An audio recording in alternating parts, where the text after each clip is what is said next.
காரடையான் நோன்பு. சாவித்திரி நோன்பு விருத்தம் என்று அழைக்கப்படும் காரடையான் நோன்பு தமிழ்நாட்டின் திருமணமான பெண்களுக்கான முக்கியமான திருவிழா. இந்த நாளில் பெண்கள் தங்கள் கணவரின் நீண்ட ஆயுளுக்காகவும் நல்வாழ்வுக்காகவும் பிரார்த்தனை செய்கிறார்கள். பங்குனி மற்றும் மாசி ஆகிய 2 தமிழ் மாதங்களுக்கு இடையில் மாற்றம் நிகழும் ஒரு தேர்ந்தெடுக்கப்பட்ட நாளில் காரடையான் நோன்பு அனுசரிக்கப்படுகிறது. இது தமிழ் மாதம் மாசி மாதம் முடிந்து பங்குனி மாதம் தொடங்கும் நேரத்தில் கடைபிடிக்கப்படுகிறது. கிரிகோரியன் நாட்காட்டியில் இந்த திருவிழா மார்ச் மாதத்தில் வருகிறது. இந்த நாளில் பெண்கள் கடுமையான விரதத்தை கடைபிடிக்கிறார்கள் மற்றும் இந்த நிகழ்விற்காக சிறப்பு விருந்து தயாரிக்கப்படுகிறது. காரடையான் நோன்பு இந்திய மாநிலமான தமிழ்நாடு மட்டுமின்றி அமெரிக்கா, கனடா, தென்னாப்பிரிக்கா, சிங்கப்பூர் மற்றும் மலேசியா போன்ற வெளிநாடுகளிலும் முழு உற்சாகத்துடனும் அனுசரிக்கப்படுகிறது. காரடையான் நோன்பு காலத்தில் நடக்கும் சடங்குகள். காரடையான் நோன்பு நாளில் ஒரு முக்கியமான சடங்கு. திருமணமான பெண்கள் எழுந்தது முதல் விரதம் கடைபிடிக்கிறார்கள். பூஜை வழிபாடுகள் முடிந்ததும் விரதம் துறக்கப்படுகிறது.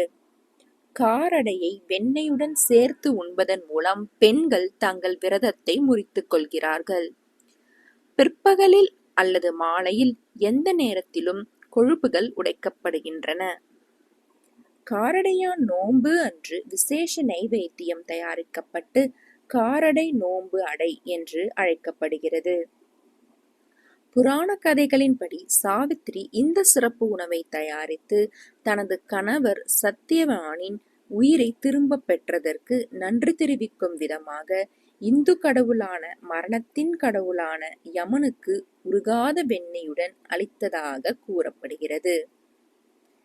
இந்நாளில் பெண்கள் கௌரி தேவியை வழிபட்டு காரடையான் நோன்பு நைவேத்தியம் செய்து அம்மனை மகிழ்விப்பார்கள்.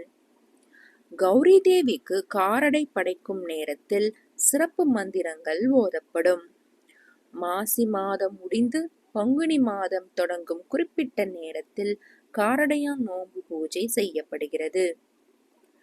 காரடையான் நோன்பு பற்றிய மற்றொரு முக்கியமான சடங்கு காரடை நோன்பு சரடு என குறிப்பிடப்படும் மஞ்சள் நிற நூலை கழுத்தில் அணிவது.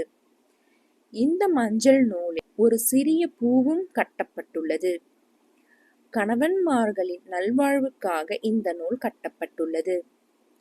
பெண்களும் இந்த நாளில் தங்கள் வீடுகளை கோலத்தால் அலங்கரிப்பார்கள்.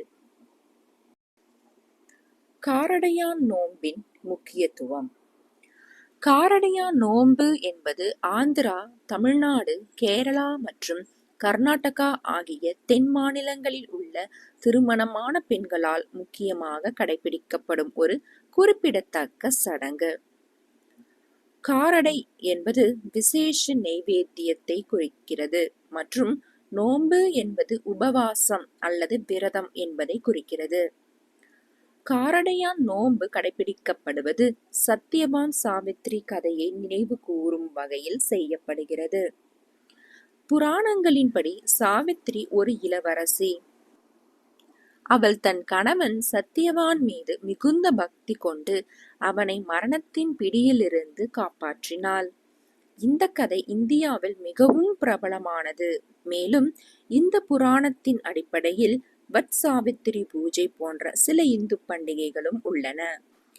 காரடையான் நோன்பு திருவிழா திருமணமான பெண்கள் தங்கள் கணவரின் செழிப்பு மற்றும் நீண்ட ஆயுளுக்காக கொண்டாடப்படுகிறது. அதே சமயம் திருமணமாகாத பெண்கள் தங்கள் வருங்கால கணவரை தேர்ந்தெடுப்பதற்காக இதை கடைபிடிக்கின்றனர். இந்த ஆண்டு 2024 மார்ச் 15ஆம் நாள் பங்குனி 1ஆம் தேதி காரடையான் நோன்பு கடைபிடிக்கப்படுகிறது. சுமங்கலி நோன்பு, கௌரி நோன்பு என பல பெயர்களில் அழைக்கப்படும் காரடையான் நோன்பானது திருமணமான பெண்கள் தங்களின் கணவர் நீண்ட ஆயுளுடன் இருக்க வேண்டும் என்பதற்காக கடைபிடிக்கும் ஒரு முக்கியமான விரதம். திருமணமாகாத பெண்களும் தங்களுக்கு நல்லவரன் அமைய வேண்டும் என அம்பாளிடம் வேண்டிக் கொண்டு இந்த நோன்பை கடைபிடிக்கலாம். அம்மனுக்கு குங்கும அர்ச்சனை செய்த குங்குமத்தை தினமும் நெற்றியில் இட்டு வந்தால் தம்பதிகளிடையே ஒற்றுமை அதிகரித்து இல்லறம் சிறக்கும் என்பது முன்னோர் வாக்கு. சாவித்ரி அனுஷ்டித்த நோன்பினை நாமும் கடைபிடித்தால் நம்முடைய தாலி பாக்கியமும் நிலைக்கும் என்பது நம்பிக்கை. இந்த நாளில் சாவித்ரி மேற்கொண்ட நோன்பினை நாமும் மேற்கொண்டால் அம்பிகையின் பரிபூரண அருளை பெற்று தீர்க்க சுமங்கலியாக வாழும் பாக்கியம் கிடைக்கும் என்பது ஐதீகம். வரலாற்று ரீதியாக திருமணமான பெண்கள் இந்து தெய்வமான கௌரியிடம் பிரார்த்தனை செய்கின்றனர். இவர்கள் மகாபாரத காவியத்தில் கூறப்படும் சாவித்ரி மற்றும் சத்தியவான் கதையில் காணப்படுவது போல் தன் கணவர் சத்தியவான் மீது சாவித்ரி காட்டிய பக்தியையும் அன்பையும் பெண்கள் எதிரொலிக்க முயல்கின்றனர். திருமணமான பெண்கள் இந்த காரடையான் நோன்பு தினத்தன்று மங்களகரமான நேரத்திற்கு முன் தங்கள் பூஜை அறையின் முன் கோலமிட்டு குளித்து பூஜையுடன் விழாவை நடத்துவார்கள். பொதுவாக அரிசி பொடி மற்றும் வெல்லத்தால் செய்யப்பட்ட பிரசாதம் தயாரிக்கப்பட்டு அம்மனுக்கு பிரசாதமாக வழங்கப்படுகிறது. கௌரி தேவியின் மீது சாவித்ரியின் பக்தி மரணத்தின் அதிபதியான யமனிடமிருந்து தன் கணவனின் வாழ்க்கையை மீட்டெடுக்கும் வலிமையையும் ஞானத்தையும் அளித்ததாக கூறப்படுகிறது. இவள் போரில் வெற்றி பெற்றது ஆயுதங்களினாலோ அல்லது வெடிமருந்துகளாலோ அல்ல. அவளுடைய புத்திசாலித்தனமான வாதங்களால் யமன் அவளுக்கு ஒரு விருப்பத்தை அளித்த போது அவள் அதை 1000 மகன்களுக்காக பிரார்த்தனை செய்தாள்.